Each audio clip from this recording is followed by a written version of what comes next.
আপনার জন্য আমি বাসা থেকে পর্যন্ত বের হইতে বাধ্য হয়েছি। আপনার জন্য আমি আমার জীবনের সবচেয়ে বড় একটা ঝামেলায় পড়ছি। আমি তো বিশ্বাস করে আপনাকে সবকিছু বলছিলাম, তাই না? আপনি বিশ্বাসটা ভেঙে দিলেন আমার। স্বামী,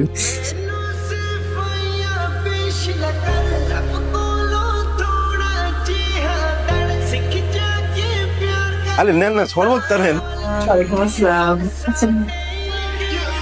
মাশাআল্লাহ। মেয়ে দেখতে এসে মাথা নিচু করে থাকলে হবে? একটু তাকাও, দেখো।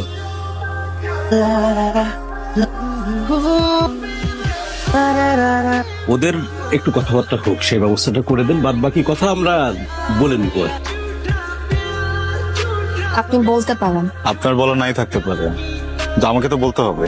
দেখেন, আমি খুবই স্ট্রেট ফরওয়ার্ড কথা বলা একটা ছেলে। আপনাকে আমার প্রথম দেখে খুব ভালো লেগেছে, কিন্তু আমি কিন্তু পাত্রী দেখতে আসিনি। বলতে পারেন জোর করে এনেছে আমাকে। আমার বেশ কিছু মেয়ে ফ্রেন্ডস আছে, ইভেন আমি বেশ কিছু রিলেশনশিপেও ছিলাম। আপনি একটু ভেবে দেখেন, এমন একটা ছেলেকে আপনার পছন্দ হয় কিনা। আমার পছন্দ অপছন্দ কিছু যায় আসে না। আমার ফ্যামিলি যেটা চুপ করবে আমার সেটাই করতে হবে। সব ঠিক আছে?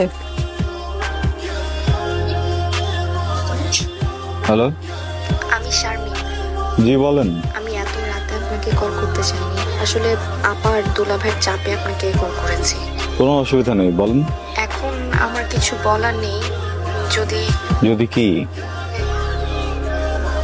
দেখা করতে যাচ্ছেন, ভালো হয়। আমি আপনাকে অ্যাড্রেসটা টেক্সট করে দিব, আপনি ওখানে চলে আসেন তাহলে। ঠিক আছে, রাখছি। সরি, কি খাবেন? কথা বলবো না। আপনি আমাকে দেখতে গিয়েছিলেন, আপনার ফ্যামিলি হয়তো আমাকে পছন্দ করেছে আর এখন বিয়ের কথাও আগাতে পারে, কিন্তু দেখবেন বিয়েটা হবে না। কেন? কারণ আমার ফ্যামিলি পাত্রপক্ষ থেকে একটা বিষয় সবসময় গোপন করে আসছে। পরে অবশ্য তারা সেটা জেনে যায় আর প্রত্যেকবারই ওই একই ইস্যুতে বিয়ে ভেঙে যায়। ইস্যুটা কি? আমি যখন ক্লাস 10-এ পড়ি আমার একবার বিয়ে হয়েছিল। পাত্রপক্ষ আমাকে দেখতে এসেই কাবিন করে রেখে যায়। পরে অবশ্য জানা যায় যে ছেলেটা ভালো ছিল না আর এই জন্য বিয়েটাও আর আগায়নি। আপনি কথাগুলো আমাকে কেন বললেন? কারণ আমি আপনার হেল্প চাই। কেউ দেখেন, এই ব্যাপারটা আপনার ফ্যামিলি হয়তো জেনে যাবে, আপনিও জেনে গেছেন। আমি আর বিয়ে করতে চাই না, আমার জীবনে কারো করোনার দরকার নেই।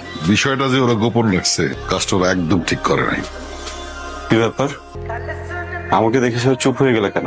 গিয়ে ফ্রেশ হ। আরে প্রবলেম কিছু না, সব পরে। চুপ করো।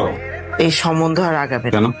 প্রবলেমটা কোথায়? মেয়ের চরিত্র খারাপ নাকি আগে বিয়ে হয়েছিল? হ্যাঁ, মেয়ের আগে একটা বিয়ে হয়েছিল, ওরা আমাদের কাছে গোপন করেছে।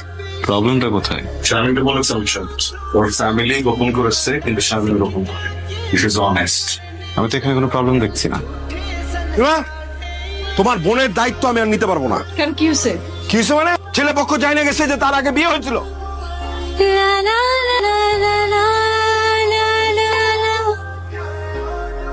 জি শারমিন, কেন করলেন আপনি এরকম?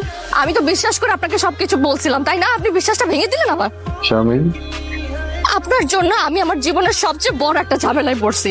আমার দুলাভাই আমার সাথে যা তা ব্যবহার করছে। আমার বোন আমার গায়ে হাত তুলতে পর্যন্ত বাকি রাখে নাই। কি হচ্ছে আমাকে বলেন। কি হয়েছে আপনি বুঝতেছেন না? আমার বোনের কাছে, দুলাভাইয়ের কাছে, ভাগনার কাছে, আদরের ভাগনার কাছে আপনি আমার চিটার বাটপার বানাইছেন, ইনফরমেশন গ্যাপ করছেন। মানে আপনার শালীর যে বিবাহ একবার বিয়ে হয়, এটা কইছেন আপনি আমারে? আপনাদের ফ্যামিলি খারাপ, আপনাদের মেয়ে খারাপ। আপনার জন্য আমি বাসা থেকে পর্যন্ত বের হইতে বাধ্য হয়েছি।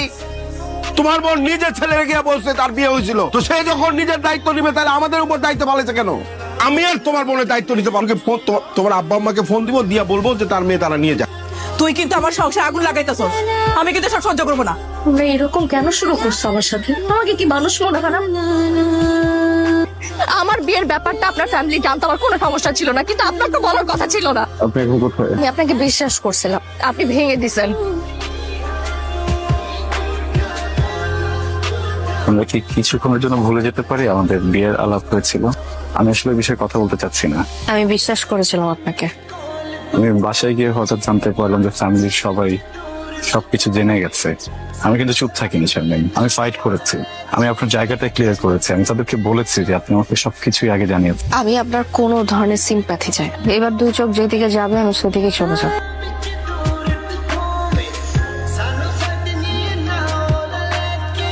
সূর্য ডুবে যাওয়া সুন্দর নাকি সূর্য ডুবে যাওয়া কুৎসিত? সূর্য ডোবা যেমনই হোক, রাত আসবে নিশ্চিত। আসলে কিন্তু একটু পর রাত হয়ে যাবে, কি করবেন? আপনি চলে যান। আর আপনি আপনি কোথায় যাবেন? জানি না। দেখেন, প্রথমত আমি আপনাকে ছেড়ে কোথাও যাচ্ছি না, আর দ্বিতীয়ত আমি আপনাকে করুণাও করছি না। একটা ঠান্ডা করুন, তারপর চলেন আমার সাথে। আমি বাসায় যাব না। যে বাসায় যে পরিবার আমাকে বোঝা মনে করে, আমার কোনো অস্তিত্ব নেই, সে বাসায় আমি ফিরে যাব না। শারমিন, আপনার কি মনে হয় আপনার একার জীবন কঠিন, সবার জীবন সহজ? পৃথিবীতে কোনো জীবনই সহজ না। আমার বাবা ছোটবেলা থেকে আমাকে দিয়ে সেটাই করায় যেটা উনি চান। আমি ওনাকে অনেক সম্মান করি, তো কখনো বেয়াদবি করি না। আমরা কি যেতে যেতে আয়েশ করে আর কাপ চা খেতে পারি?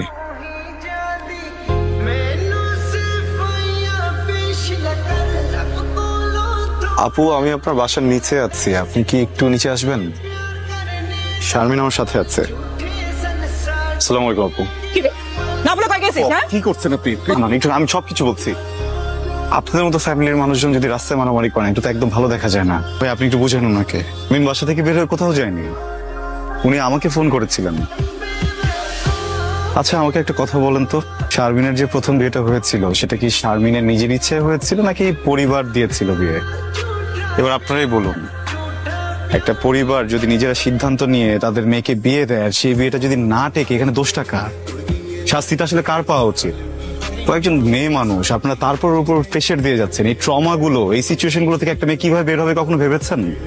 আমাদের জায়গায় থাকলে তুমি বুঝতে।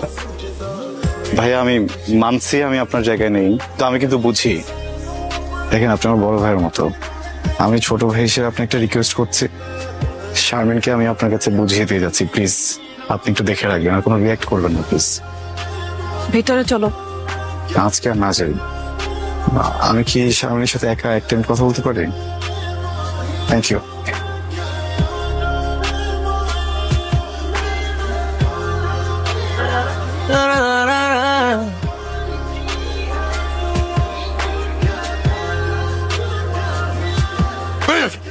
বেরিয়ে যা আমার চোখের সামনে থেকে, বেরিয়ে যা। রাহানের ফোন থেকে কল এসছে। হ্যালো, কি বলছেন? কখন অ্যাক্সিডেন্ট করলো? এই যে একটু আগে।